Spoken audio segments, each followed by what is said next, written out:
Today we're working on the TRX4m from Traxxas. This is the High Trail Edition. We're going to be doing some rear axle shaft replacement right here. We'll be doing some INJORA shocks on this truck as well, a nice new upgrade. And whenever you order these, they do not come with oil in them. The directions recommend you drain out the oil that's in there and you put brand new shock fluid in.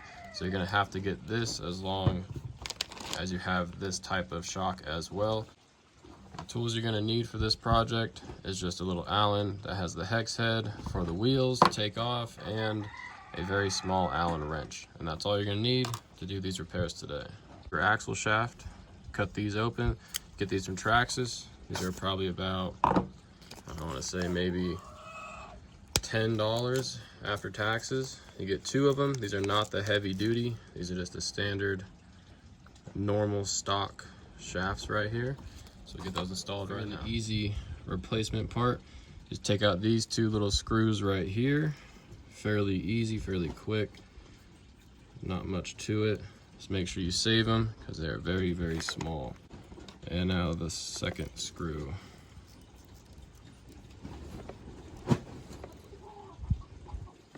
There you go. Screw number 2.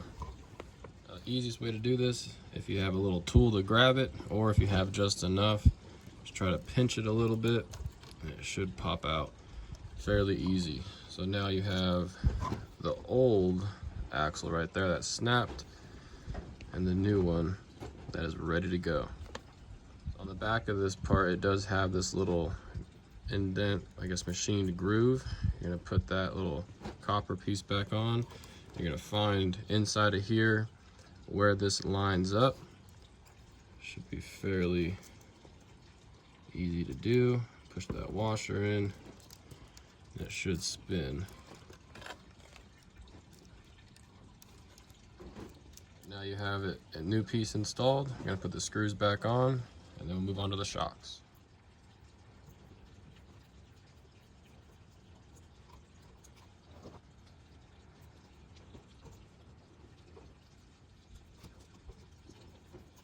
Now to replace the shocks, I pop the body off just like that. The shocks are only held down by 2 screws. Be careful because the only thing holding that rear axle on is these shocks. Same with the front, even though it has a little bit more holding it on. Just got to be careful with little pieces falling. If anything's already broken you don't know about, then it could fall off. You have no idea.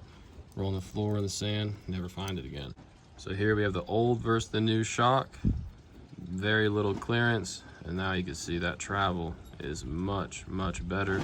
And over in the package we'll go through what the new shocks come with. So I'm gonna get these tires off, get them ready to install.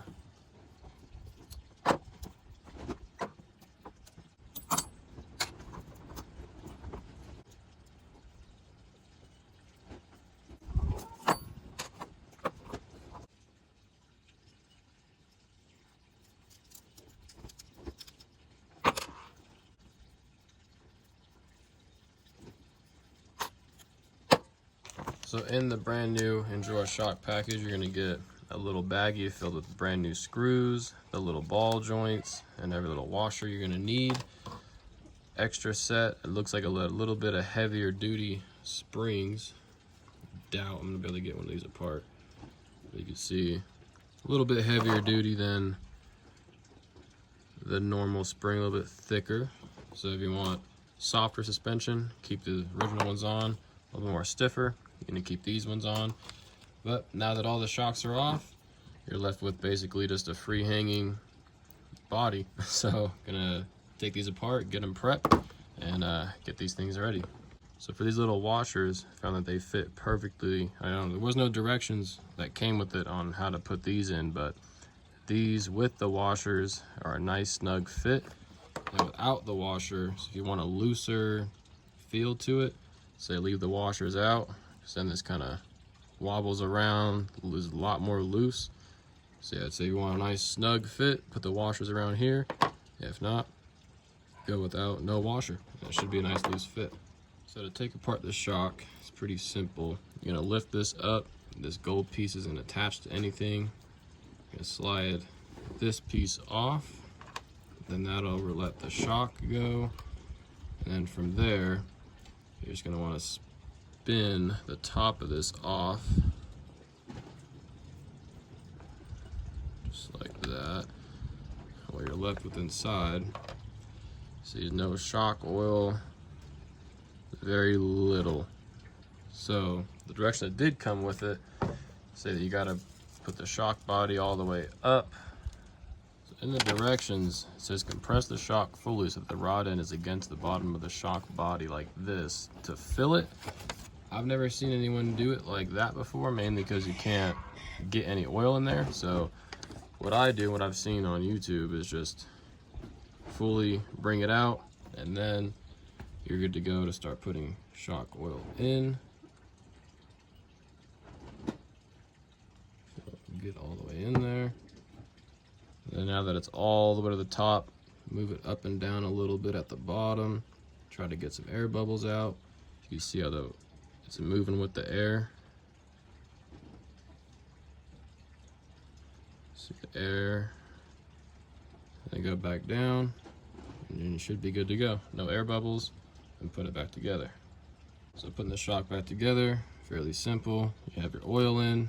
Put your top cap back on. Make sure you're not cross-threading anything. It should be going on really smooth, like a finger. Gets tight. And then wrench it down a little bit. And you should be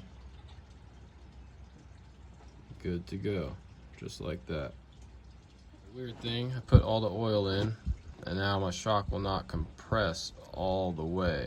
You don't want it to all the way, but I want to compress it a bit more than that, so it probably takes some oil out, because these shocks really don't need to have oil in them. Most don't, but for this one, I'm gonna put a little bit less oil.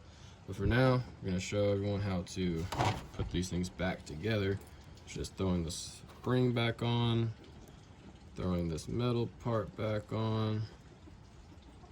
If it will, I'll put it on backwards. That will happen. Go just like that. Your shock's ready to go, you put back on. A little bit less oil in the shocks, divided up 1 into 2. So now we're gonna test this out and see if it'll still work all the way. That one down, just like that. And now we're good to go. So a little bit less oil, and now we go all the way down, and it pops out just that little bit. So that's all we need right there. We got all the shocks put together and all figured out. Everything works and is good to go. We're ready to put them on the truck the same exact way we took them off. So there we go. We have the rear axle shaft brand new installed. We also have the brand new shocks installed as well. They look very clean, very nice. Everything works good, and it gives it a little bit of a lift as well. So it's pretty sweet. It's gonna be a nice nice crawler after this. And put everything back together and be good to go. Finished product. We got the shocks installed. They're a bit darker. I tried to got red ones, but they don't make them for this truck model in that color, so kind of a bummer. But the truck is sitting, you can see it, higher in the back than it is in the front, which is not ideal. I'm pretty sure I'm possibly gonna have to do some more upgrades with longer links right here and a longer drive line, right, not drive line, but that part right there that connects the gearbox to the axle. But whenever it's on the trail, I doubt you're gonna really be able to tell, but that is something to consider. Fully stock putting these on, the sit is not as, it's not even, it's not that great. So maybe playing with them a little bit more, try to get them a little bit better. But as of right now, it looks pretty good. Thanks for watching.